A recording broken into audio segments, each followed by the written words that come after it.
Hello everyone, welcome back to घर से UPSC. तो जैसा कि मैंने प्रॉमिस किया था कि मैं ईपीएफओ के रिगार्डिंग एक लेक्चर लेकर के आऊँगा, जहाँ पर मैं थोड़ा ईपीएफओ के रिगार्डिंग थोड़ी मैं डिस्कशन करूँगा कि किस तरीके से ईपीएफओ के बारे में थोड़ी जो बेसिक नॉलेज होती है और किस तरीके से ईपीएफओ का पेपर जो है वो ईजिली थोड़ा क्रैक किया जा सकता है। ओके, तो आज की जो ये वीडियो है पूरा, इसमें हम पूरा ईपीएफओ के बारे में ही देखेंगे कि ईपीएफओ का एग्ज़ाम क्या होता है, एग्ज़ाम का पैटर्न क्या होता है, सिलेबस क्या होता है, पीवाईक्यू एनालिसिस कैसे करने हैं और क्या क्या क्वेश्चंस आ चुके हैं, किस बेसिस पे हम ये प्रेडिक्ट करें कि आगे कौन से क्वेश्चन आ सकते हैं और किन पार्ट पे हमें ज़्यादा वेटेज देनी है, किसको हम ज़्यादा अच्छे से पढ़ना है या फिर किस पे थोड़ा कम हमें फोकस करना है और क्या क्या मतलब पैरामीटर्स हैं जिससे हम ईपीएफओ आने वाले 10 से 12 दिन में पढ़ के उसको ईजिली क्वालिफाई कर सकते हैं। ओके, तो स्टार्ट करते हैं। सबसे पहले देखो, ईपीएफओ है, ये आपको लोगों को पता होगा जिन्होंने फॉर्म भरा है। अगर आप वीडियो देख रहे हो तो आपने फॉर्म भरा होगा या फिर आपने मतलब आपको एग्ज़ाम देना होगा, इसीलिए तो आप वीडियो देख रहे हो, आपने सर्च किया है। नहीं देना होता तो क्यों देखते, ठीक है। तो ईपीएफओ के बारे में तुम्हें पता ही होगा सारी चीज़ें, उसमें मैं जाऊँगा नहीं। बाकी एग्ज़ाम होते हैं, एग्ज़ाम में 2 तरीके की चीज़ें होती हैं, एक होता है ईओ और एक होता है एओ। ईओ एओ होता है और एक होता है एपीएफसी। तो ईओ क्या होता है? ये होता है इन्फोर्समेंट ऑफिसर और ये होता है कंटेंट ऑफिसर। और एपीएफसी होता है आपका असिस्टेंट प्रोविडेंट फंड कमिश्नर, ठीक है। इसमें जो ये एपीएफसी पोस्ट होती है थोड़ी सुपीरियर होती है, ठीक है। और जो ईओ वाली पोस्ट होती है, ये दोनों ये इसके सबऑर्डिनेट में काम करती है। एग्ज़ाम दोनों का एक ही दिन होता है और दोनों का पेपर भी सेम है, सिलेबस भी लगभग सेम है। बस एपीएफसी में थोड़ी सी मतलब 20% चीज़ें जाती हैं, थोड़ा आप ये मान सकते हो। बाकी और ये ईओ और ये जो पेपर होता है सबऑर्डिनेट है एपीएफसी के, तो इसके लिए आप इसका जो पेपर होगा वो थोड़ा इजी भी होता है एज़ कम्पेरिजन टू जो एपीएफसी होता है। इसका जो पेपर होता है वो थोड़ा टफ होता है। ओके, तो इन चीज़ों के बारे में हम बात करेंगे, ईओ और एओ के बारे में, और ईओ और ये एपीएफसी के बारे में हम बात करेंगे, इनका पेपर हम देखेंगे। ओके, तो अभी ये मैं बताता हूँ आगे की चीज़ें। तो देखो, डेट क्या है, 2023 को 2 जुलाई को एग्ज़ाम है। आज मैं 18 जून है, तो लगभग 10 दिन बचे हुए हैं हमारे पास, ठीक है। मैं 10 दिन मान के चल रहा हूँ कि 10 दिन ही पढ़ पाऊँगा। तो उसमें हम कैसे निकाल लें, क्या क्या चीज़ें हैं, तो इसका प्रोसेस पहले जान लो। इसके लिए देखो, ईपीएफओ का जो पेपर होता है ना, ये दोनों पेपर जो है ईओ और मैं ईपीएफओ ही बोलूँगा इन दोनों का कंबाइन करके, जहाँ पे अगर मुझे लगेगा अलग से डेडिकेटेड बताना है तो वहाँ पे मैं अलग अलग कर दूँगा सेपरेट, ठीक है। तो ईपीएफओ का जो पेपर होता है उसका बेसिकली देखो 2 स्टेप में होता है। पहला होता है आरटी रिक्रूटमेंट टेस्ट और दूसरा होता है पीटी, ये होता है पर्सनल इंटरव्यू, ठीक है, पीआई। तो इसमें आप देख लो कि जो पहला आपका रिक्रूटमेंट टेस्ट होता है ना वो 300 मार्क्स का होता है और जो आपका पर्सनल इंटरव्यू होता है वो होता है 100 मार्क्स का। टोटल आपके 400 मार्क्स के आपके जो टोटल वेटेज बनती है वो 400 मार्क्स में से बनती है। इसमें से 300 मार्क्स आपके रिक्रूटमेंट टेस्ट के आ जाएंगे और जो आपका 100 मार्क्स है वो आपका पर्सनल इंटरव्यू के लिए होगा। और ये 100 मार्क्स का पर्सनल इंटरव्यू आप कब दोगे, जब आप ये 300 में क्वालिफाई करते हो, ठीक है। टोटल अगर मैं बात करूँ 400 में, तो जो वेटेज दी जाती है 75% रिक्रूटमेंट टेस्ट को वेटेज दी जाती है, 25% आपको पर्सनल इंटरव्यू में दिए जाते हैं। सबसे पहले आपको आरटी क्वालिफाई करना पड़ेगा। अगर आप आरटी क्वालिफाई कर लेते हो तो फिर आप पीआई के लिए जाओगे। ओके, ये सबसे पहला आपका जो होता है ना कि आपको 300 मार्क्स इसमें से आपको कट ऑफ क्लियर करनी होती है। ओके, तो हम थोड़ा सिलेबस देख लेते हैं एपीएफसी और ईओ का, ठीक है। तो इसमें देखो जो जर्नल इंग्लिश और सोशल सिक्योरिटी है, ठीक है, ये एपीएफसी और ईओ में दोनों में कॉमन होती है। ओके, और एपीएफसी में आ जाओगे तो इसमें जो हिस्ट्री का पोर्शन है उसमें Indian culture, heritage, freedom movement और करंट इवेंट्स हैं। इसमें क्या है, इसमें सिर्फ इंडियन फ्रीडम स्ट्रगल है। ओके, ये हो गया। तो मतलब इसमें आपका जो कल्चर वाला है और हेरिटेज हो गया और ये करेंट इवेंट जो हिस्ट्री से रिलेटेड है, ये चीज़ कहीं ना कहीं इसमें आपकी मिसिंग होती है ईओ में। और एपीएफसी में इसीलिए थोड़ा वाइड होता है, तो इसमें आपको ये थोड़ी एक्स्ट्रा चीज़ें पढ़नी पड़ती हैं।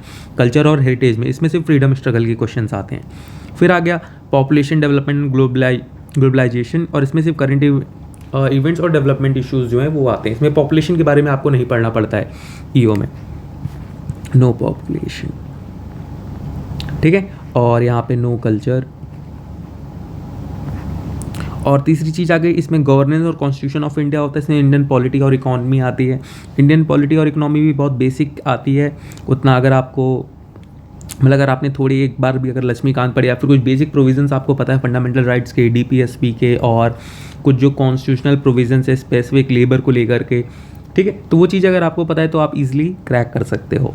ओके, लेकिन इसमें आपको एपीएफसी में आपको गवर्नेंस भी आना चाहिए, गवर्नेंस के भी क्वेश्चंस आते हैं और कॉन्स्टिट्यूशन के थोड़े डीप क्वेश्चंस आते हैं। ओके, और इसमें इंडियन इकोनॉमी, इसमें जनरल अकाउंटिंग प्रिंसिपल्स है और जनरल अकाउंटिंग प्रिंसिपल्स इसमें नहीं होते, इसमें अकाउंटिंग और ऑडिटिंग होती है। आईआर होता है, लेबर लॉज होते हैं और इंश्योरेंस होता है। और इसमें आप देखोगे इंडस्ट्रियल रिलेशन और लेबर लॉज है सिर्फ, ठीक है। तो इसमें आपका इंश्योरेंस नहीं आता है, ऑडिटिंग नहीं आती है। ओके, और इसमें आप देख लो, इसमें जैसे मैथमेटिक्स है, जनरल मेंटल एबिलिटी है, इसमें जनरल मेंटल एबिलिटी और क्वांटिटेटिव एप्टीट्यूड है, इसमें आपकी स्टैटिक्स नहीं है, ठीक है। तो स्टैटिक्स भी आपकी इसमें नहीं होती, इंश्योरेंस भी नहीं होता, ऑडिटिंग भी आपकी ईओ में नहीं आती है, पॉपुलेशन आपको इसमें क्वेश्चंस नहीं आते, कल्चर से रिलेटेड क्वेश्चंस इसमें नहीं आते हैं। ओके, आता क्या है ईओ के पेपर में? फ्रीडम स्ट्रगल हो गया, current events, development issues, Indian polity, economy, general accounting principles हो गए, कंप्यूटर की नॉलेज, कंप्यूटर की एप्लीकेशन, जनरल नॉलेज दोनों में आती है, ठीक है। तो कहीं ना कहीं आप देख रहे हो कि आप एक बार पॉज करके इसको वापस से जो सिलेबस है आप एक बार फिर से इसको पूरा पढ़ना, ठीक है। तो आपको ये पता लगेगा कि कहीं ना कहीं जो लगभग सिलेबस है 70% वो सेम है, और बाकी जो 30% है जिसमें आपका आ जाता है इंश्योरेंस, ऑडिटिंग, कल्चर, स्टैटिस्टिक, ठीक है। ये सारी चीज़ें कहीं ना कहीं आपकी इसमें ये एपीएफसी में ऐड ऑन होती है, क्योंकि एक सुपीरियर पोस्ट है तो जाहिर सी बात है दोनों में ये होगा। और एग्ज़ाम दोनों के ही 300 मार्क्स के होते हैं, दोनों में ही 120 क्वेश्चंस आते हैं, ठीक है। और आपको हर एक क्वेश्चन जो होता है वो 2.5 मार्क्स का होता है दोनों ही पेपर में, और दोनों ही पेपर 2 आवर के होते हैं। ओके, तो ये हो गया, ठीक है। तो ये मैंने सिलेबस आपको बता दिया, फिर से एक बार पढ़ लेना। कुछ इंपॉर्टेंट चीज़ें थी जो एपीएफसी में आती हैं और ईओ में नहीं आती हैं। तो अगर आप ईओ के लिए जा रहे हो, दोनों का पेपर सेम डे ही है इस बार, और एक मॉर्निंग में होगा, एक इवनिंग में होगा।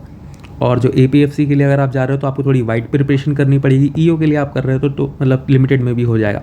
वैसे मैं सजेस्ट करूंगा कि आप एपीएफसी के लिए प्रिपेयर करो। ओके, अगर आप एपीएफसी प्रिपेयर कर रहे हो तो ईओ एओ आपका ऑटोमेटिकली प्रिपेयर हो रहा है, तो उसके लिए आपको उतना जाना नहीं पड़ेगा कि ईओ के लिए। लेकिन अगर आप सिर्फ ईओ की करोगे तो आपके एपीएफसी के चांस कम हो जाएंगे, ठीक है। तो अगर आप एपीएफसी करते हो तो ईओ और एओ के आपके जो चांसेस है वो कहीं ना कहीं उसमें बढ़ जाएंगे। अगर आपका एपीएफसी में नहीं हो रहा तो एटलीस्ट आप ईओ और एओ पे तो निकाल ही लोगे। ओके, ठीक है। तो अभी कट ऑफ देख लेते हैं। ये 2022 की कट ऑफ है जो इस बार आई थी, मतलब लास्ट ईयर की जो हुई थी। उसमें रिक्रूटमेंट टेस्ट देखो, ये जो 300 का मार्क्स का होता है, ठीक है, और पर्सनल इंटरव्यू 100 मार्क्स का होता है। तो जर्नल की कट ऑफ हम देखेंगे, बाकी कट ऑफ मैटर नहीं करती है। जो अनरिजर्व की कट ऑफ होती है ना, इसको अपना टारगेट मान के चलाएगा, क्योंकि आपको इतना अचीव करना है। बाकी आपका कितना है, आप किस कैटेगरी में बिलोंग करते हो, वो आपसे मतलब नहीं होना चाहिए। आपकी जो मेन होती है वो अनरिजर्व की जो कट ऑफ होती है वही आपके लिए मेन होती है। तो 300 में से आपको स्कोर करने हैं 190। हाँ, 190 अगर आप अप्रॉक्स कर रहे हो तो आप आरटी क्वालिफाई कर रहे हो, और 190 क्वालिफाई करने 190 अगर आपको अप्रोच लाना है तो मतलब आउट ऑफ 120 क्वेश्चंस आपके 76 क्वेश्चन नेट आपके सही होने चाहिए, समझ रहे हो। और इंटरव्यू तो बाद में आएगा कि 59 क्वालिफाइंग हो, तो बात का, पहले अभी रिक्रूटमेंट टेस्ट का ही पे हम फोकस करेंगे, ठीक है। तो 300 में से आपको कितने 76 क्वेश्चन नेट करने हैं, ओके, और टोटल कितने हैं 120 क्वेश्चन सही करने हैं। तो गलत कितने चांसेस हो जाते हैं कि अगर आप कितने क्वेश्चंस, मतलब ये आपके नेट सही होने चाहिए 76, ओके, ये मान रहे हो। तो आपके पास लगभग आगे के भी कितने क्वेश्चंस हो गए, लगभग 24 to 44। तो 44 क्वेश्चन फिर भी आपके पास लेफ्ट आउट हो जाते हैं कि अगर आपको नहीं करना है तो आप छोड़ सकते हो 44 क्वेश्चंस। तो लेकिन 76 सही करने के लिए आपको एटलीस्ट मेरे हिसाब से 110 तो अटैम्प्ट करने पड़ेंगे, कि तब जाके आपके जो नेट आए ना वो 76 आए। 110 to 115 आपको अटैम्प्ट करोगे तो जाके फिर इसमें आपकी माइनस मार्किंग भी, माइनस मार्किंग इसमें 1/3 है, ओके। तो फिर माइनस मार्किंग करने के बाद फिर आपका जो नेट आए वो 76 क्वेश्चंस अगर आपके करेक्ट आ रहे हैं, 190 मार्क्स आपके आ रहे हैं, तो जा करके ही आपका सिलेक्शन होगा, ठीक है, अभी जो पेपर होने वाला है। तो क्या अब बात करते हैं, अब इसमें हम इंग्लिश की बात कर लेते हैं। इंग्लिश में क्या क्या चीज़ें आती हैं। तो इंग्लिश में देखो, इंग्लिश में एनोनिम्स आते हैं, फिल इन द ब्लैंक्स होते हैं, स्पॉटिंग एरर्स होते हैं, सिनोनिम्स होते हैं, और फ्रेज सब्स्टिट्यूशंस होते हैं, क्वेश्चन टैग्स होते हैं, सब्स्टिट्यूट वर्ड्स होते हैं। तो मतलब ये कुछ मैंने सिर्फ जो 2-3 साल के पेपर्स मैंने देखे थे, 2021 हो गया, 2015 हो गया, 2017 हो गया, ये सारे पेपर्स मैंने देखे, तो उसके बेसिस पे मैंने बनाया कि देखो इंग्लिश के ना अप्रॉक्सीमेटली 20 क्वेश्चंस आते हैं आउट ऑफ 120।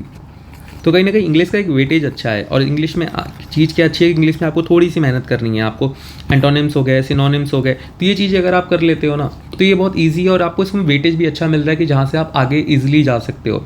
तो अगर आप में इंग्लिश है, इंग्लिश में अगर आपने मतलब 20 में से अगर 15 भी कर लिए ना, तो आपका लगभग आप देख रहे हो लगभग 20%, अगर 75 आपको नेट चाहिए उसमें से 20% आपका क्या नाम है हिस्सा तो यहीं से कवर हो जा रहा है। ठीक, तो कहीं ना कहीं इंग्लिश आपके लिए मैटर करती है, तो इंग्लिश पे आप थोड़ा फोकस बेटर तरीके से करना। एंटोनिम्स हो गए, सिनोनिम्स हो गए, स्पॉटिंग एरर्स और फ्रेज सब्स्टिट्यूशन हो गए, क्वेश्चन टैग्स कि लास्ट में जो क्वेश्चन टैग्स लगते हैं वो भी मैं आपको दिखाऊंगा कि किस तरीके से क्वेश्चंस बनते हैं, और सब्स्टिट्यूट वर्ड्स। ओके, ये सारी चीज़ें जो हैं ये आपको आनी चाहिए कि ये आप थोड़ा बेसिक अगर आप करोगे तो आपके तैयार हो जाएंगे। ठीक है, और इंग्लिश एक ऐसी चीज़ बहुत ईजी है यार, आराम से आप कर लोगे, मतलब हो ही जाता है। अगर आपको थोड़ा सा मतलब मेहनत तो यार देखो हर एक चीज़ में करनी पड़ेगी, किसी भी फील्ड में आप जाओगे, बस ये कि इंग्लिश में अगर आप कम टाइम में आपको जो रिजल्ट मिलेगा वो थोड़ा ज़्यादा मिल जाएगा। ओके, तो ये चीज़ कहीं ना कहीं आप कर सकते हो। दूसरा आ जाता है मैथ्स। मैथ्स में मैंने देखा नंबर सिस्टम से काफ़ी क्वेश्चन आते हैं, जैसे डिविजिबिलिटी पे क्वेश्चन आ जाते हैं कि अगर 8 टू द पावर 100 है, इसको ये अगर डिविजिबल होगा 5 से तो कितनी रिमाइंडर क्या बचेगा। ओके, तो ऐसे डिविजिबिलिटी क्वेश्चन आ जाते हैं, पावर रिमाइंडर के क्वेश्चन आ जाते हैं, प्राइम नंबर, कंपोजिट नंबर, तो ऐसे क्वेश्चन काफ़ी सारे आते हैं। तो नंबर सिस्टम आपको मैथमेटिक्स में अच्छे से करके जाना है, आप करके जाना। टाइम डिस्टेंस हो गया, एज वाले क्वेश्चंस हो गए कि एवरेज एज इतनी है 5 साल पहले, अभी इतनी है, फिर एक चाइल्ड हो गया तो फिर उसके बाद कितनी एज होगी। तो ऐसे जो एज वाले क्वेश्चंस आते हैं ये आपको करने पड़ेंगे, इसकी आप प्रैक्टिस करके जाना। अल्फ़ाबेटिकल अरेंजमेंट जो तो उसके अर्थमेटिक मीन हो गया, रेशियो प्रोपोर्शन हो गया, बाइनरी नंबर सिस्टम हो गया, परसेंटेज, एवरेज और मेंसुरेशन हो गया। तो ये सारे क्वेश्चंस जो होते हैं ना ये बहुत मतलब बेसिक क्वेश्चंस है। अगर आप उसको क्लास 10th की भी बुक उठा करके या फिर अगर आपने यूपीएससी के सीसैट के लिए आपने प्रिपेयर किया है तो इसको आप ईजिली कर लोगे, ये आपका बहुत ईजी तरीके से हो जाएगा। ओके, लेकिन अगर आपने प्रिपेयर नहीं किया यूपीएससी के लिए, आपका सीसैट कमज़ोर था या फिर आपको मतलब सिर्फ आप ईपीएफओ डेडिकेटेड पढ़ाई कर रहे हो, तो उसके लिए आपको क्या करना है कि आप ये सारे जो टॉपिक्स हैं ना, जितने भी टॉपिक्स हैं, number system, time distance, age, alphabetical arrangement, arithmetic mean, ratio proportion, binary number, percentage, average, ठीक है, उसके बाद टाइम स्पीड हो गया, डेटा सफिशिएंसी हो गई, ठीक है। तो ये सारे जो आपके टॉपिक्स हैं ना इन सबको आप आराम से पूरा पढ़ के जाओ। आप भले इसमें 10 दिन है, 10 दिन में से आप मान लो अगर इसको 3 दिन भी देते हो ना तो आपके लिए लेकिन सफिशिएंट होगा, क्योंकि इसमें जो आंसर आते हैं ना आपके वो आपके करेक्ट आते हैं। आपको पता होता है कि क्या आंसर आ रहा है और मैंने क्या टिक मार करा, ऑप्शन से आप उसको मैच भी कर सकते हो। तो कहीं ना कहीं यहाँ पे आपको क्या है ना एक्यूरेसी होती है आपके आंसर्स में, कि आपने जो आंसर दिया है वो एक्यूरेट है और वो उस तरीके से आपकी जो एक आपको जो जितने मार्क्स अचीव करने हैं उसमें कहीं ना कहीं आप घर पे आकर के आप उसको इजीली कैलकुलेट कर सकते हो कि आपके कितने आ रहे हैं। और ये आपके पता है ये श्योर शॉट आपके मार्क्स होते हैं कि हाँ भाई ये मार्क्स तो मुझे मिल ही रहे हैं। ठीक है, तो मैथ्स हो गया, इंग्लिश हो गया, ये 2 चीज़ पे आपको मेजर फोकस रख के जाना है कि जहाँ से आपको मतलब ज़्यादा से ज़्यादा नंबर गेन कर सकते हो। मैथ्स से भी अप्रॉक्सीमेटली आप देखोगे 15 to 20 क्वेश्चन आते हैं और लगभग 20 क्वेश्चंस आपके इंग्लिश से भी आ रहे थे। तो कहीं ना कहीं ये दोनों क्वेश्चंस अगर आप कर लेते हो तो लगभग मैं मान के चलता हूँ कि 30 क्वेश्चंस तो आपके मैथ्स और इंग्लिश से ही ठीक हो जाएंगे अगर आपने इन 2 चीज़ों को अच्छे से कर लिया। अब नेक्स्ट टॉपिक पे आ जाते हैं। अब जैसे अकाउंट्स हो गया, अकाउंट्स में मैंने देखा ज़्यादातर जो क्वेश्चंस आते हैं ना वो कहीं ना कहीं ट्रायल बैलेंस से आते हैं, करंट लायबिलिटीज़ हो गई, उसके बाद सबसे मेन टॉपिक इनका रियल, नॉमिनल और पर्सनल अकाउंट, ये 3 तरीके के अकाउंट्स होते हैं हमारे अकाउंटिंग टर्म्स में। तो उसके लिए कहीं ना कहीं ये जो 3 अकाउंट्स है इसमें ये पूछ लेते हैं कि जैसे इन्होंने पूछ रखा है कि इनकम एंड एक्सपेंडिचर अकाउंट है, ये रियल में है, नॉमिनल या पर्सनल अकाउंट में है। उसके बाद रिसिप्ट्स एंड पेमेंट्स अकाउंट ये पूछ लेते हैं कि ये रियल अकाउंट है, नॉमिनल या पर्सनल है। इन चीज़ों के बारे में इनका मेन होता है। और उसके बाद दूसरी चीज़ हो जाती है इनकी जो अकाउंटिंग प्रिंसिपल होते हैं, लाइक आपने बहुत सारे अकाउंटिंग स्टैंडर्ड्स देखे होंगे और प्रिंसिपल्स होंगे, जैसे AS9 होता है और इंटरनेशनल फाइनेंशियल रिपोर्टिंग स्टैंडर्ड्स होते हैं। तो वो जो स्टैंडर्ड्स होते हैं डिफरेंट, उनको आपको पढ़ के जाना है। ठीक है, वो आपको मिल जाएंगे। आप उसको अगर आप अकाउंट्स की बुक उठाते हो उसमें बेसिक एक चैप्टर्स होगा टर्म्स के लिए, अकाउंटिंग स्टैंडर्ड्स नाम का, वहाँ पे आपको चीज़ें कवर हो जाएंगी। Journal, ledger, cash book, balance sheet, इन सब से जो बेसिक इनके कॉन्सेप्ट्स होते हैं कि बैलेंस शीट इक्वल होनी चाहिए कि नहीं होनी, जर्नल क्या होता है, लेजर क्या होता है, कैश बुक क्या है, इन सारी चीज़ों की आपको पता होना चाहिए कि क्या चीज़ें हैं। मतलब इसके बेसिक आपको पता होने चाहिए कि सबसे पहले कोई एंट्री होगी तो जर्नल में होगी, फिर लेजर में जाएगी, लेजर से किस में जाएगी, फिर कहाँ पे जाएगी। तो ये जो एक प्रोसेस होता है ना, इनकी जो बेसिक टर्म्स होता है, आपको क्वेश्चंस नहीं सॉल्व करने हैं लेजर के या फिर जर्नल के, आपको बस वहाँ पे ये होना चाहिए कि आपको पता होना चाहिए कि प्रोसेस क्या होता है अकाउंटिंग का। फिर डेबिट एंड क्रेडिट आइटम्स, अगर आपने ये पढ़ लिया रियल, नॉमिनल और पर्सनल अकाउंट, तो आपको ये पता लग जाएगा कि कौन कौन सी चीज़ें हैं जो वो क्रेडिट होंगी, कौन कौन सी आइटम से वो डेबिट होंगी, तो आपको ईजिली पता लगता है। तो ऐसे मतलब 2 से 3 क्वेश्चन आ जाते हैं, 2 क्वेश्चन तो आते हैं कि कौन कौन से आइटम से जो डेबिट होंगे, कौन कौन से आइटम से जो क्रेडिट होंगे, इस तरीके से, ठीक है। और ग्रॉस प्रॉफिट के क्वेश्चंस आ चुके हैं कि ग्रॉस प्रॉफिट क्या होता है, नेट प्रॉफिट क्या होता है, एडजस्टेड प्रॉफिट क्या होता है, ठीक है। तो ये जो टर्म्स होती हैं अकाउंटिंग में, ये सारी चीज़ें आप पढ़ के जाना। अकाउंटिंग कॉन्सेप्ट जैसे मैंने आपको बताया बहुत सारे, कंजर्वेटिज्म हो गया, मनी मेजरमेंट हो गया, तो अकाउंटिंग कॉन्सेप्ट जो होते हैं उन सारी चीज़ों के बाद में भी क्वेश्चन आया हुआ है, ये हो गया। और ये तो मैंने आपको बता दिया, receipts and payment account, income and expenditure account जो होते हैं, प्रॉफिट एंड लॉस अकाउंट हो गया, कौन बनाता है कौन नहीं बनाता है। उसके बाद जितनी तरीके के रेवेन्यू होते हैं, रेवेन्यू और revenue expenditure, deferred revenue expenditure हो गया, इन सारी चीज़ों के बारे में आपको पढ़ के जाना है। पार्टनरशिप से 2021 में क्वेश्चन आया हुआ है कि अगर इन द केस अगर पार्टनरशिप एग्रीमेंट नहीं है तो फिर किस तरीके से प्रॉफिट जो होगा वो शेयर होगा। तो पार्टनरशिप एग्रीमेंट भी आप पढ़ के जाना। अकाउंट्स में मतलब उतना ज़्यादा नहीं, बस बेसिक आप ये देखना कि जो थ्योरी पार्ट है वो कहीं ना कहीं आप पूरा कवर करके जाओ। तो उसमें क्या क्या आप बेसिकली सबसे पहली चीज़ इंपॉर्टेंट तो ये आप पढ़ के जाना कि जो बेसिक होता है कि जो प्रोसेस क्या होता है अकाउंटिंग का, जर्नल वाला, फिर जो डिफरेंट उसमें जो स्टेजेस हैं उसमें जो थ्योरी पार्ट है, जैसे जर्नल की जो थ्योरी, लेजर की हो गई, कैश बुक की हो गई, बैलेंस शीट की हो गई, और ट्रायल बैलेंस की हो गई, और आपका प्रॉफिट एंड लॉस हो गया। उसके बाद इनकम एंड एक्सपेंडिचर अकाउंट जो होता है वो कौन प्रिपेयर करता है, रिसिप्ट्स एंड पेमेंट अकाउंट कौन प्रिपेयर करता है, प्रॉफिट एंड लॉस अकाउंट कौन करता है, ठीक है। ये सारी चीज़ें आप पढ़ के जाना। पार्टनरशिप को एक बार ऊपर से देख लेना कि पार्टनरशिप एग्रीमेंट जो होते हैं कि वो किस तरीके से होते हैं, और पार्टनरशिप में जो प्रॉफिट शेयरिंग होती है वो किस तरीके से होती है, उसके जो रेशियोज़ वगैरह होते हैं वो एक बार आप ऊपर से देख लेना। तो आपका जो अकाउंट्स है वो कहीं ना कहीं इससे आपका कवर हो जाएगा। तो अकाउंट से अगर मान लो 15 क्वेश्चन आते हैं तो उसमें से ये मान के चलता हूँ कि 10 तो आप कवर कर ही लोगे इससे, अगर आपने इतनी चीज़ें करके जा रहे हो आप, ठीक है। तो थ्योरी पार्ट आपका जो अकाउंट्स का है वो आप पूरा करके जाना। तीसरे टॉपिक पे आ जाते हैं। तीसरा टॉपिक है हमारा हिस्ट्री का। अब हिस्ट्री में अगर हम बात करते हैं तो हिस्ट्री में क्या क्या चीज़ें आती हैं, तो हिस्ट्री में मैंने ये देखा है कि जो ईओ का पेपर है, ठीक है, उसमें तो बेसिकली आपका आप अगर 1880 से मान लो आप, हाँ 1880 से लेके 1950, ये बस 70 ईयर्स का जो पीरियड है ना, ये आप इजीली कवर कर सकते हो और ये बहुत इजी है। इसमें आपकी उतनी मेहनत भी नहीं लगती। आपको बस क्या करना है, कांग्रेस फॉर्मेशन जो हुई थी ना 1885 से लेके, या फिर 1880 का ही मैं पीरियड मान रहा हूँ, तो 1880 से लेकर के 1950 तक का ये जो आपका 70 ईयर का पीरियड है ना, इसको आप अच्छे से पढ़ के जाना। इसको आप कहाँ से कवर कर सकते हो, इसको आप स्पेक्ट्रम पढ़ लो, स्पेक्ट्रम से कवर हो जाएगा। मैंने पेपर्स देखे प्रीवियस ईयर के, तो उसमें मुझे यही लगा कि अगर आपने इतनी चीज़ें पढ़ ली ना तो वहाँ से आपका पूरा कवर हो जाएगा। इनके जो मेन क्वेश्चंस मैंने देखे, जैसे रिवोल्यूशनरी स्कूल से इनके आए हुए हैं कि मिलिटेंट स्कूल जो होता है, कौन कौन मिलिटेंट स्कूल से बिलोंग करता है कि नहीं करता है। उसके बाद कॉन्स्टिट्यूशनल असेंबली जो थी हमारी, कॉन्स्टिट्यूशनल असेंबली, उसके लिए कि कौन कौन उसका मेंबर था, या फिर उसके प्रोविजंस क्या थे, वो इलेक्टेड कैसे हुए थे, और किस प्लान के अंडर कॉन्स्टिट्यूशनल असेंबली को फॉर्म किया गया था। ओके, वो चीज़ें आप देख लो। लैंड रिफॉर्म जैसे रैयतवारी हो गया, महलवारी हो गया, लैंड सेटलमेंट हो गया, इनके बारे में आप पढ़ लो। सोशल रिफॉर्म मूवमेंट जितने हुए उनकी जो ऑर्गेनाइजेशंस है, ब्रह्मो समाज हो गया, आर्य समाज हो गया, स्वामी विवेकानंद हो गए, उसके बाद परमहंस मंडली हो गया, आपका जो इम्पोर्टेंट लीडर्स हैं गोपाल कृष्ण गोखले हो गए, NM जोशी हो गए, उसके बाद बाल शास्त्री जाम्बेकर हो गए। तो ये जो जितने भी इम्पोर्टेंट सोशल रिफॉर्मर्स रहे हैं, सोशल रिफॉर्म के जितने मूवमेंट्स रहे हैं, उसको आप पढ़ लो। ये भी आपका स्पेक्ट्रम में दिया हुआ है, वहाँ से आप आराम से कवर कर सकते हो आपके सोशल रिफॉर्म मूवमेंट ऑर्गेनाइजेशन जो भी हैं, ठीक है। प्रो चेंजर नो चेंजर, ये भी आपका 1920 से लेकर 1925 के पीरियड के बीच का है, नॉन कॉपरेशन मूवमेंट के बाद का। तो वहाँ से भी क्वेश्चन है, तो ये कहीं ना कहीं ये भी उसी पीरियड 70 ईयर्स में ही आपका कवर हो जाता है कि अगर आपने वो पढ़ा हुआ है तो वहाँ से आप ये कवर कर लोगे आराम से, ठीक है। कैबिनेट मिशन, ये भी 1945, ये भी आप इसको ईजिली कर सकते हो, स्पेक्ट्रम में दिया हुआ है। गांधी अराइवल, ये भी वही पीरियड का आपका क्वेश्चन है 1916 का, कि कब आए थे। बुक्स हो गई जो इंपॉर्टेंट क्रॉनिकल्स हो गए, मुगल क्रॉनिकल्स जैसे पूछ रखी इन्होंने, तो इसमें आपको थोड़ा पीछे जाना पड़ेगा कि आप मुगल क्रॉनिकल्स के मैंने देखे 2017 में भी इन्होंने क्वेश्चन पूछे, 2021 में भी पूछे हुए हैं। तो इसके लिए आप मुगल क्रॉनिकल्स तो आप एक बार पढ़ के जाना, और ऐसे बुक्स तो आप उतनी ज़्यादा पढ़ नहीं पाओगे कि मतलब कितनी बुक्स याद करोगे कि भाई इतने सारे लोग हैं, इतनी लोगों ने इतनी इतनी बुक्स लिखी हैं।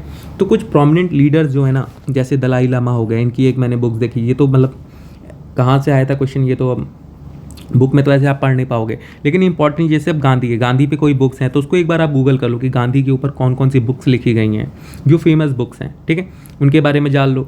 BR अम्बेडकर हो गए, इनके लिए आ सकती हैं इनकी बुक्स जो हैं, उनके बारे में आप पढ़ लो। जवाहरलाल नेहरू हो गए, जवाहरलाल नेहरू की जो इंपॉर्टेंट बुक्स हैं उनके बारे में आप पढ़ लो। जैसे इन्होंने 2017 में मैंने देखा है BR अम्बेडकर की बुक पूछी है इन्होंने, और 2021 में इन्होंने गांधी की बुक पूछी है, ठीक है। तो इनका कॉन्सेप्ट भी उसमें वही था कि बुक्स इन्होंने पूछी है, और बस ये है कि उन्होंने जो थीम था कि पहले गांधी से पूछ रहे थे, अब BR अम्बेडकर से पूछ लिया, ठीक है। तो इस चीज़ पे आप थोड़ा ध्यान रखना कि जो फेमस पर्सनालिटीज़ हैं उनके रिलेटेड जो बुक्स हैं उनकी, वो आप पूरी पढ़ के जाना। कांग्रेस जो है, कांग्रेस के प्रेसिडेंट जो हैं उनके बारे में आप पढ़ लेना। ये क्वेश्चन आया हुआ था कि on the time of independence की कांग्रेस का प्रेसिडेंट कौन था, तो ये आप करके जाना जो प्रेसिडेंट रहे हैं कांग्रेस के, जितने भी सेशंस हुए हैं, ठीक है, उसके बारे में पढ़ ला। ये भी आपको स्पेक्ट्रम में दिया हुआ है कि लास्ट के 3-4 पेज दिए हुए हैं जहाँ पे पूरी एक मतलब कंसोलिडेट करके पूरा दिया हुआ है कि कौन कौन प्रेसिडेंट था किस टाइम और उस सेशन में क्या इंपॉर्टेंट हुआ था, तो वहाँ से आप कर लो। किसान सभा, ये भी आपको स्पेक्ट्रम में मिल जाएगा। लॉर्ड कर्जन जो है, ये भी आपके कब थे, 1899 से लेके 1905 तक थे ये, तो ये भी उसी पीरियड में आ जाएगा। तो इस पीरियड में ये जो 70 ईयर्स का पीरियड है ना, इसके बारे में आप सारी चीज़ें पढ़ के जाना। इसमें जो वाइसरॉय आए थे, जो इंपॉर्टेंट चीज़ें हुई हैं, वो सारी चीज़ें इसमें आपको मिल जाएंगी, और किस वाइसरॉय के अंडर क्या क्या चीज़ें हुई हैं, क्या क्या इंपॉर्टेंट चीज़ें थी, वो चीज़ें भी आपको स्पेक्ट्रम के अंदर ही मिल जाएगी। लास्ट में पूरा एक वाइसरॉय वाला पेज मिला हुआ है जहाँ पर जितने जर्नल ऑफ इंडिया हैं, गवर्नर जनरल ऑफ इंडिया जो रहे, वाइसरॉय जो रहे इंडिया के, उनके अंडर डिफरेंट चीज़ें हुई हैं, वो आपको पता लग जाएंगी। तो वहाँ से आप एक बार ये 1880 से लेकर के आगे जो 1947 तक का पीरियड रहा है, इसके बीच में जितने वाइसरॉय रहे हैं इनके बारे में आप पढ़ लेना एक बार, ओके। और मुस्लिम लीग के रिगार्डिंग क्वेश्चन आया हुआ था, पीरपुर रिपोर्ट, ये भी 1938 में आई थी कि 1938 में पीरपुर रिपोर्ट हुई थी, जिसमें मुस्लिम लीग ने कांग्रेस के अगेंस्ट में जो चार्जेस फ्रेम किए थे 1937 की जब प्रोविंशियल इलेक्शन हुए थे उसके बाद के, तो ये पीरपुर रिपोर्ट वाला भी क्वेश्चन आपको आया हुआ था। ये भी आपको स्पेक्ट्रम में ही है, वहाँ से आप पढ़ सकते हो। स्पेक्ट्रम से मुझे लगता है डायरेक्ट क्वेश्चन आए हुए हैं, ओके। और अगला ये पराक्रम दिवस दिया होता है, ये भी देखो सुभाष चंद्र बोस से रिलेटेड है कि सुभाष चंद्र बोस के बर्थडे को क्या नाम है, एज अ पराक्रम दिवस सेलिब्रेट किया जाता है, तो वो किस दिन है, डेट क्या है, तो उन चीज़ों को लेकर के थोड़ा करंट अफेयर्स में न्यूज़ थी उस टाइम पे, इसलिए इन्होंने पेपर में डाल दिया था। भक्ति टाइप्स इन्होंने दिए हुए हैं, लेकिन भक्ति में इन्होंने पूछा था कि निर्गुणा फॉर्म ऑफ भक्ति क्या होता है।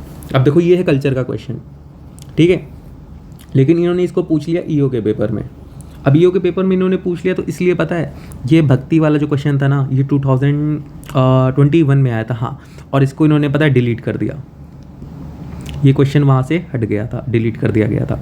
मतलब पेपर में तो है लेकिन इसको काउंट नहीं किया गया था फॉर द पर्पज़ ऑफ वो कट ऑफ बनाने के लिए, ठीक है। तो ये कहीं ना कहीं आप देख सकते हो, कल्चर आपको पढ़ के नहीं जाना। कल्चर का एक क्वेश्चन आया भी था ईओ के पेपर में, लेकिन उसको वहाँ से डिलीट कर दिया गया। लेकिन अगर आप APFC के लिए कर रहे हो तो उसमें आपका ये कल्चर वाला जो इंपॉर्टेंट है, इसको आप पढ़ लेना। और इसके लिए आपको क्या करना पड़ेगा, इसको आप इजीली भक्ति के लिए तो आप अगर NCERT आपने पढ़ रखी है तो वहाँ से भी आपकी हो जाएगी, और अगर NCERT नहीं पढ़ रखी है तो आप नितिन सिंघानिया की बुक है आर्ट एंड कल्चर की, वो बहुत लेंथी बुक है, तो उसमें सेलेक्टिवली आप कुछ कुछ चीज़ें पढ़ लो, कुछ कुछ इंपॉर्टेंट चैप्टर्स जो हैं, जैसे भक्ति हो गया, भक्ति तो आप पढ़ लेना अगर आप APFC के लिए प्रिपेयर कर रहे हो, ओके। और डांडी मार्च भी ये वही क्वेश्चन हो गया, 1931 का CDM मूवमेंट जो था उसके रिगार्डिंग क्वेश्चन आया हुआ था कि डांडी मार्च कहाँ से स्टार्ट हुआ था। सोशलिस्ट ग्रुप जो बना था उसके लिए क्वेश्चन है, मैकुले मिनट 1935 की, ये भी उसी पीरियड का। सोशलिस्ट जो ग्रुप बना था 1940s में, इसके लिए भी ये जो क्वेश्चन आए हुआ है ये, तो ये सारे क्वेश्चन देख रहे हो कहीं ना कहीं 70 ईयर्स के पीरियड से ही आए हैं, जो विद इन द सिलेबस जो है ना वो वहीं से आया हुआ है पूरा। तो आपको इसमें ज़्यादा कुछ करना नहीं है, इसमें आपको बस यही करना है कि 70 ईयर्स का पीरियड है, इसको आपको पढ़ने में 70 ईयर्स का आई थिंक 200 पेज होंगे स्पेक्ट्रम के, मान लो 300 मान लेता हूँ मैं अप्रॉक्सीमेटली कि बहुत उड़ के भी 300 पेज जाओगे आप, तो इन 300 पेज को पढ़ना में पता है कितना, आई थिंक 3 से 4 घंटे का टाइम लगता है। तो हिस्ट्री आपकी ये 3 से 4 घंटे में आता है, आप इसको 2-3 दिन पढ़ लो, 3 से 4 घंटे दे करके हिस्ट्री आपकी पूरी कंफर्म हो जाएगी आराम से। लगभग अगर 15 क्वेश्चन आ रहे हैं हिस्ट्री से, तो कहीं ना कहीं आप उसमें से 10 इसमें से भी तो कर ही लोगे अगर आप इतना पढ़ के जा रहे हो, ठीक है। ये हो गया। अब पॉलिटी में आ जाते हैं। पॉलिटी में जैसे इन्होंने लोकसभा का पूछा हुआ है कि इंडिपेंडेंस के टाइम पे लोकसभा का स्पीकर कौन था, या फिर स्पीकर जो है कौन सा ऐसा स्पीकर है जिसने, कौन सा ऐसा मतलब व्यक्ति है जिसने स्पीकर बनने के बाद अपनी पार्टी से वो अपने आप को आई थिंक हटा लिया था, या फिर उन्होंने पार्टी से रिज़ाइन कर दिया था। तो ऐसा एक क्वेश्चन था स्पीकर को लेकर के। एनजीटी के बारे में क्वेश्चन आया हुआ है कि एनजीटी का फॉर्मेशन जो है, या फिर उसके जो कैरेक्टरिस्टिक्स हैं कि वो क्या क्या रूल्स फॉलो करती है, क्या नहीं करती है। पार्लियामेंट्री कमेटी को क्वेश्चन आया हुआ है कि एस्टीमेट कमेटी का, तो मे भी इस बार पॉसिबल है वो पीएसी का पूछ लें, पब्लिक अकाउंट कमेटी का, या फिर जनरल पर्पस कमेटी का भी इन्होंने क्वेश्चन पूछ रखा है, तो वो भी आ सकता है। 2017 में पूछा हुआ है इन्होंने, ठीक है। तो ये चीज़ आप कर सकते हो। इकोनॉमिक सर्वे पढ़ के जाना, ऊपर से देख लेना कॉन्सेप्ट की इकोनॉमिक ग्रोथ कितनी है, और फिजिकल डेफिसिट कितना है हमारा अभी करंट में, हमारा प्राइमरी डेफिसिट कितना है, फॉरेक्स रिजर्व कितना है। तो जो इंपॉर्टेंट फैक्चुअल चीज़ें होती हैं ना, वो कहीं ना कहीं ऊपर से देख लेना इकोनॉमिक सर्वे का, वो आपका कंप्लीट हो जाएगा। नीति आयोग का एक क्वेश्चन आया हुआ था, ये तो फॉर्म हुई थी उस टाइम पे, और 2016 में, तो इन्होंने 17 में ये दे दिया था नीति आयोग का, ठीक है। और शेड्यूल जो है 8 शेड्यूल के बारे में क्वेश्चन आया हुआ था, ऑफिशियल लैंग्वेज वाला, तो मे बी इस बार ये 10 शेड्यूल दे। 10 शेड्यूल तो ये नहीं देंगे, मे बी ये दे सकते हैं कौन सा, ये 4th शेड्यूल दे सकते हैं, और 7 शेड्यूल दे सकते हैं, 10 भी दे सकते हैं, 9 आप पढ़ लेना, 8th आ चुका है, उसको एक बार फिर से पढ़ के जाना आप। तो शेड्यूल्स इंपॉर्टेंट है, ये आप पढ़ लेना। ओसीआई के बारे में इन्होंने क्वेश्चन पूछ रखा है, तो ओसीआई भी एक इंपॉर्टेंट टॉपिक है। ओसीआई देख लेना, सिटीजन्स के बीच में डिफरेंस क्या होता है, एनआरआई, ओसीआई और सिटीजन, इन तीनों के बीच में क्या क्या डिफरेंस होता है, ये आप पढ़ के जाना। फिर आधार एक्ट इन्होंने 2016 का, ये 2017 में पूछ लिया था इन्होंने, ये आधार आया था, तो उसके बाद ही करंट में इन्होंने डाल दिया कि आधार एक्ट से रिलेटेड प्रोविजंस पूछ लिए थे। फंडामेंटल राइट्स हो गए कि कौन कौन से फंडामेंटल राइट्स हैं, आर्टिकल जैसे जो 24 हो गया वो इन्होंने पूछ रखा है। आर्टिकल 19 आप पढ़ के जाना, आर्टिकल 17 पढ़ के जाना, अनटचेबिलिटी है, ऐसी चीज़ें जो इनसे रिलेटेड हैं। जैसे इन्होंने जैसे एक ये पूछ रखा था 43A या B पूछ रखा था इन्होंने, 43B तो कोऑपरेटिव से रिलेटेड है इन्होंने, हाँ 43A है I think, management of the worker in the management of the company, हाँ DPSP इन्होंने वो पूछ रखा है। और कॉन्स्टिट्यूशनल बॉडीज़ पूछ रखी है। फंडामेंटल राइट्स में यही ऐसे ऐसे टॉपिक्स पढ़ के जाना ना फंडामेंटल राइट्स के, जो इस EPFO से रिलेटेड हों। पेंशन हो गया, या फिर जो प्रोविज़न हो लेबर के लिए, अगर कोई प्रोविज़न है हमारे कॉन्स्टिट्यूशन में, उसको आप पढ़ करके जाना। उसके बाद सोशल सिक्योरिटी से रिलेटेड अगर कोई चीज़ है हमारे कॉन्स्टिट्यूशनल प्रोविज़न में, जैसे DPSP, उसके लिए इंपॉर्टेंट हो जाती है। फंडामेंटल राइट्स जो हैं वो इंपॉर्टेंट हो जाते हैं हमारे पढ़ाई के लिए। फंडामेंटल राइट्स में भी आप देख लो, राइट टू इक्वालिटी है वो हो गया, और अनटचेबिलिटी हो गया। उसके बाद कन्वेक्शन से रिलेटेड जो आर्टिकल्स हैं, और रिलीजन वाले तो उतने आएंगे नहीं, मुझे तो नहीं लगता रिलीजन वाले ये आर्टिकल पूछेंगे। तो ऐसे जो लेबर से रिलेटेड जो प्रोविजंस है हमारे कॉन्स्टिट्यूशंस में, अब वो DPSP में हो, फंडामेंटल राइट्स में हो, फंडामेंटल ड्यूटीज़ पे हो, ठीक है, ये सारी चीज़ें आप करके जाना। और कॉन्स्टिट्यूशनल बॉडीज़ हो गई, कॉन्स्टिट्यूशनल बॉडीज़ में जैसे नेशनल कमीशन फॉर वुमेन हो गए, इस पर आप एक नज़र डाल लेना कौन कौन सी बॉडी कॉन्स्टिट्यूशनल बॉडी, कौन कौन सी बॉडी कॉन्स्टिट्यूशनल नहीं है, ठीक है। ये आपने अगर लक्ष्मीकांत पढ़ रखी है, लक्ष्मीकांत में एक चैप्टर दिया हुआ है पूरा, उसको आप एक आराम से एक पेज में पूरा कवर कर सकते हो कि आपने लिख लिया constitutional body, non constitutional body, यहाँ पे आप बॉडी के टाइप लिख दो, उसमें फिर स्पेसिफिक फीचर्स डाल दो उनके, बस एक पेज में आपका पूरा कवर हो जाएगा। ओके, तो ये हो गया पॉलिटी की बात। पॉलिटी में क्या क्या पढ़ना था। अब इंटरनेशनल एरेना से कौन कौन से क्वेश्चंस आ सकते हैं, ये तो यार मतलब करंट अफेयर के थे, इनको तो मतलब अगर आपको थोड़ी बेसिक अंडरस्टैंडिंग अगर आपकी है तो आप इसको सॉल्व कर लेते। बाकी अगर ऐसे क्वेश्चन हैं मतलब जो थोड़े अटपटे से आएंगे तो वो तो फिर कोई नहीं कर पाएगा ना आप, क्योंकि इंटरनेशनल एरेना यार इतना वाइड है, करंट अफेयर्स आप कुछ भी दे दोगे तो इसका मतलब ये थोड़ा ना कि इंसान सब कुछ पढ़ के जाता है। आपको जितनी होगी उतना आप कर सकते हो, तो उसके लिए बेसिक थोड़ी नॉलेज जैसे WTO के इंपॉर्टेंट अगर कुछ चल रहा है वो पूछ लेना, उन्होंने पूछा, यूनेस्को पूछा हुआ है।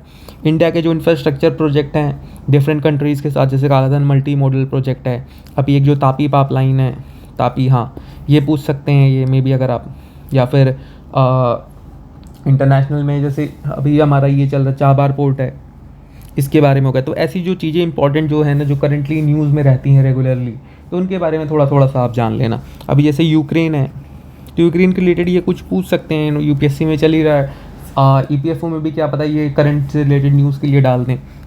तो ये जो इंटरनेशनल एरेना में कुछ ऐसी चीज़ें देख लें। रामसर कन्वेंशन इन्होंने पूछ लिया है।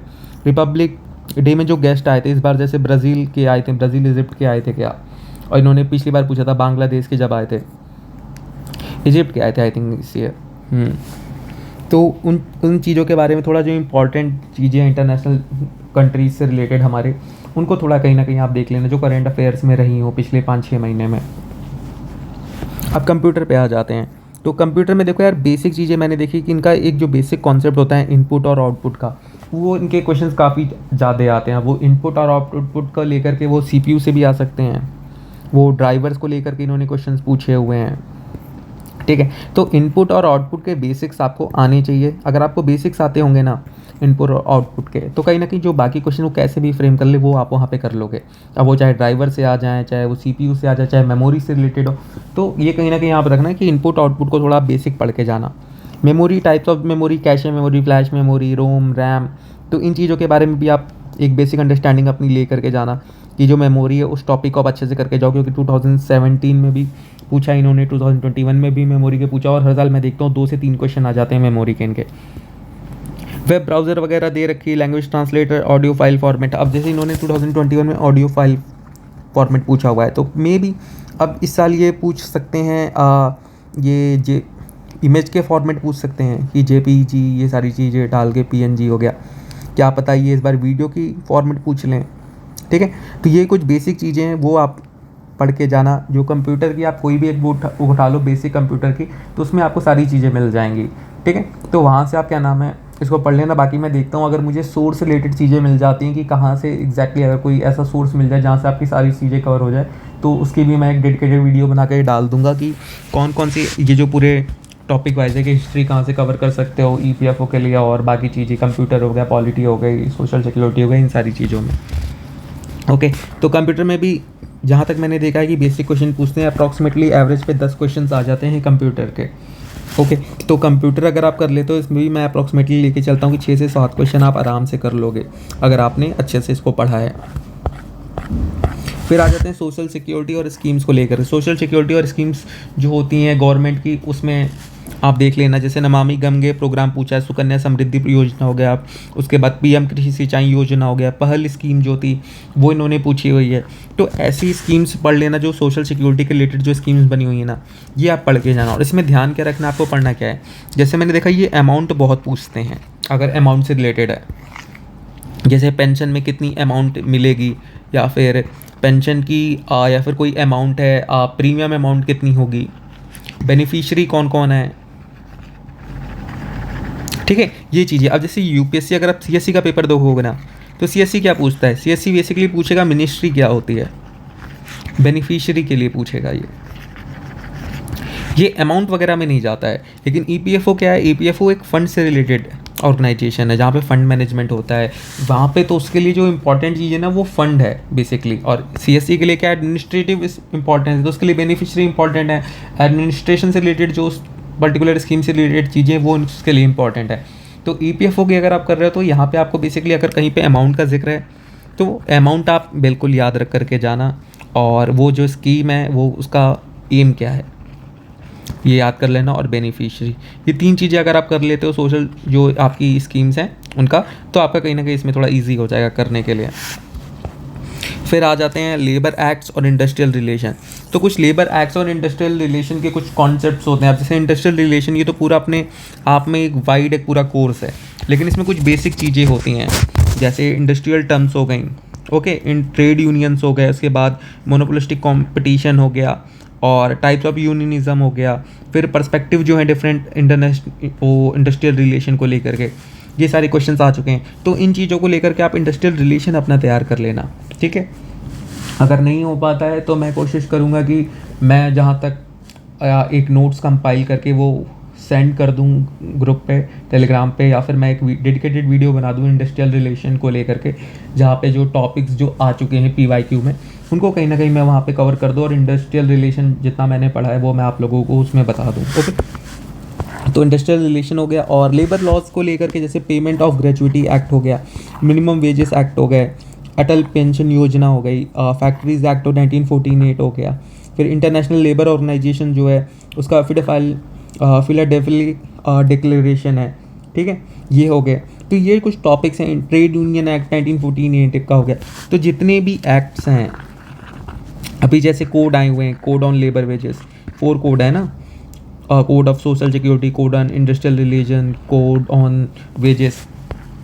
तो इन सारी जो जितने भी लॉज हैं, जितने भी रेगुलेशंस आती हैं, तो उन सारी चीज़ों को आप पढ़ के जाना, लेबर एक्ट और इंडस्ट्रियल रिलेशन से रिलेटेड, ठीक है। और नेक्स्ट टॉपिक पे आ जाते हैं, जर्नल साइंस। जर्नल साइंस तो यार देखो ऐसा है कि बहुत ज़्यादा वाइड है। अब इसमें आपकी फिजिक्स भी आ जाती है, केमिस्ट्री भी आ जाती है, बायोलॉजी भी आ जाती है। तो इसका कुछ स्पेसिफिक नहीं है कि ये क्या क्वेश्चन पूछेंगे, कहाँ से पूछेंगे और किस तरीके का पूछेंगे। जैसे इन्होंने जो क्वेश्चन पूछे हुए हैं, जैसे फीमेल रिप्रोडक्टिव ऑर्गन्स का पूछा हुआ था, प्लांट किंगडम, डिफॉरेस्ट्रेशंस, क्रोमोसोम्स के बारे में पूछा हुआ है, वैक्सीन हो गया, और आई इमेज फॉर्मेशन हो गया, वेवलेंथ के बारे में पूछा हुआ है, साइज ऑफ एटम्स पूछा हुआ है, फोर्स के बेसिक्स पूछे हैं, पॉजिटिव फोर्स, नेगेटिव फोर्स हो गया, इलेक्ट्रिक फील्ड हो गया, पीएच के बारे में पूछा हुआ है, और रिफ्लेक्शन रिफ्रैक्शन हो गया, प्रोटॉन हो गया। तो प्रोटॉन हो गया तो ये न्यूट्रॉन पूछ सकते हैं, इलेक्ट्रॉन पूछ सकते हैं, ठीक है। तो ये कुछ कहीं ना कहीं स्पेसिफिक चीज़ें होती हैं। वैसे ये पूछेंगे नहीं मेरे हिसाब से, क्योंकि साइंस इतनी बड़ी फील्ड है, इनके पास ऑप्शंस बहुत सारे होते हैं कि ये प्रोटॉन के बाद न्यूट्रॉन भी पूछें, ऐसे पूछें। और ये इतना सीएससी टाइप का पेपर है भी नहीं, ईपीएफओ है, थोड़ा फैक्चुअल टाइप का ये पेपर होता है। तो इसमें बेसिकली जनरल साइंस में तो मैं यही बोलूँगा कि आप 11th और 12th की जो साइंस की बुक होती है उसको आप बस एक रीडिंग दे देना, 1-2 रीडिंग, ताकि आपको जो एक बेसिक कॉन्सेप्ट होते हैं ना कुछ चीज़ों के, वो पता लग जाए। फोर्स क्या होता है, मोशन क्या होता है, लाइट के बारे में थोड़ी चीज़ें आप पढ़ लेना, और ह्यूमन बॉडी के जो प्लांट सेल होता है, एनिमल सेल होता है, उसके बारे में पढ़ लेना। उसके रिगार्डिंग क्वेश्चन आ सकते हैं इस बार, ठीक है। तो अगर आप 11th और 12th एनसीईआरटी जो है वो आप कर लेते हो, तो आई थिंक आपकी ये जो जर्नल साइंस है ना वो कहीं ना कहीं अप्रॉक्सीमेटली कवर हो जाती है कि अगर 10 क्वेश्चन आते हैं तो उसमें से आप 5 तो आप कर ही सको। ओके, ये हो गया। तो अब देखो इतने टॉपिक्स जो थे वो मैंने आपको इसमें कवर कर दिए। तो इसमें क्या है कि अब आपको मैंने जैसे बोला कि आपको नेट 76 पे जाना है, ठीक है। आपको 76 क्वेश्चंस नेट अटेम्प्ट मतलब सही होने चाहिए आपके, तो आप 190 के स्कोर पे आओगे।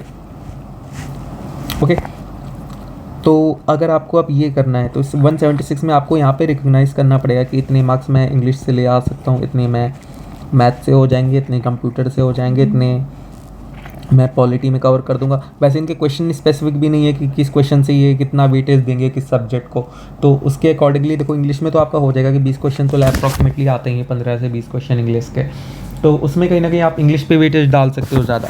यहाँ पे मैंने जैसे डाला हुआ है कि इंग्लिश के क्वेश्चंस मुझे लगे ज़्यादा आते हैं, फिर हिस्ट्री लगा, फिर जनरल साइंस आ गया, फिर labour laws and industrial relation, फिर अकाउंट्स, फिर कंप्यूटर एंड सोशल सिक्योरिटी, ठीक है।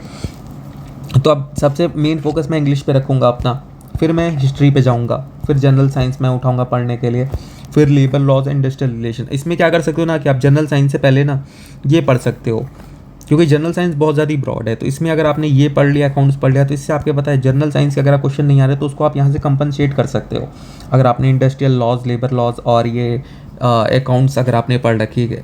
ओके, तो ये कुछ बेसिक इसके बारे में था कि वेटेज आपको मैंने बता दिया कि कहाँ पे कितना होता है, और इसको फिर आपको अपने अकॉर्डिंगली भी डिसाइड करना पड़ेगा कि आपको क्या क्या चीज़ें आती हैं, किस सब्जेक्ट में आप बेस्ट हो, कहाँ पे, और कौन कौन सा सब्जेक्ट। जैसे अगर किसी को मैथमेटिक्स बहुत कम आती है या फिर मैथ्स में उसको बहुत ज़्यादा प्रॉब्लम है, मैथ में प्रॉब्लम है, तो उसको फिर सबसे पहले मैथ्स उठानी चाहिए और मैथ्स पे उसको पूरा अपना फोकस देना चाहिए पढ़ाई के लिए, ठीक है। तो ये हो जाएगा। देख लेते हैं, देखो 190 का स्कोर टारगेट है, 120 क्वेश्चन आएंगे, 2.5 मार्क्स ईच होते हैं, 76 क्वेश्चन हमें नेट करेक्ट होने चाहिए हमारे, तो हम अंदर होंगे, मैं बता चुका हूँ। तो हमारे पास अगर हम 110 अटेम्प्ट करते हैं तो ये तो दूसरा प्रोविज़न था, ये तो रहन तुम्हारे काम की चीज़ नहीं है अभी, ठीक है। तो हमें नेट 76 क्वेश्चन सही करने हैं। ओके, चलो, और बाकी ये कट ऑफ है, यहाँ पे कट ऑफ मैं दिखा देता हूँ। देखो लास्ट ईयर की 179 गई थी, तो वही 180 मानता हूँ मैं, 190 और 50 तो इंटरव्यू की थी, तो इंटरव्यू का भी मैटर नहीं करता है। ओके, तो देखो मैंने आपको इसमें सारी चीज़ें बता दी हैं। बाकी एक मैं वीडियो ले करके आ जाऊँगा डेडिकेटेड EPFO का PYQ को लेकर के, ठीक है, जहाँ पे मैं 2017 2021 ये दोनों जो पेपर हैं इसको मैं सॉल्व कर सकूँ आपके सामने। मैं ऐसी कोशिश करूँगा कि अगर मुझे टाइम मिल पाया तो मैं PYQ के एटलीस्ट 2 तो ले आऊँ, लाइक 2017 और 2021। ये जो 2 पेपर हुए थे इनके बारे में एटलीस्ट मैं पूरा जो UPSC का वो EPFO का जो पेपर है वो मैं आपको दिखा दूं और उसको साथ ही साथ मैं आपके साथ सॉल्व भी कर दूं, और जिससे आपको थोड़ा एक बेसिक आइडिया लग जाए कि क्वेश्चन किस तरीके से आए थे। तो मैं देखता हूं बेसिकली कल परसों में अगर मुझे टाइम मिल पाता है तो मैं ये चीज़ आपके लिए कर दूंगा। ओके, बाकी मैंने आपको सिलेबस देखो बता दिया है, आपको टॉपिक्स भी मैंने बता दिए कहाँ कहाँ से क्या क्या आते हैं।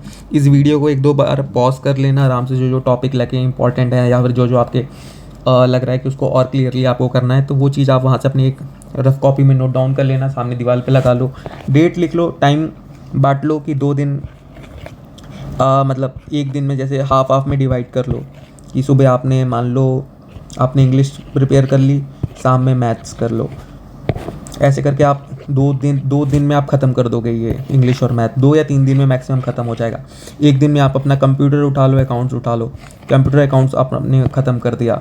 आपने एक दिन फिर जनरल साइंस उठा दो अपनी और पॉलिटी उठा दो, ठीक है। तो ये आपने एक दिन में ख़त्म कर दिया। 2 दिन इसमें भी मान लो मैं दे देता हूँ 2 दिन, और इसमें दे देता हूँ इसमें भी 2 दिन, तो 6 दिन में आपने ये पूरा कंप्लीट कर लिया। फिर आपके पास बच गए पीछे 4 दिन। 4 दिन में क्या करना है, इन्हीं जो चीज़ें आपने पढ़ी हैं इसको रिवाइज़ कर लो, पूरा हो गया। सिंपल से 10 दिन में आपका काम है, ईजिली हो जाएगा। बाकी देखते हैं पेपर कैसा आएगा। अपनी प्रिपरेशन तो दे ही सकते हो, अपना फुल डेडिकेशन दो, बाकी हो वही जो राम रचिरा का सही होगा, ठीक है। बाकी चलो गुड बाय। बाकी मैं देखता हूँ अगर मुझे टाइम मिला तो मैं बना दूंगा जो प्रीवियस ईयर है EPFO के, मैं उसको एक बार वीडियो बना करके अपलोड कर दूंगा कि कौन कौन से क्वेश्चंस आते हैं, कैसे आते हैं और किस तरीके से सॉल्व करने होते हैं। ओके चलो ठीक है, बाय।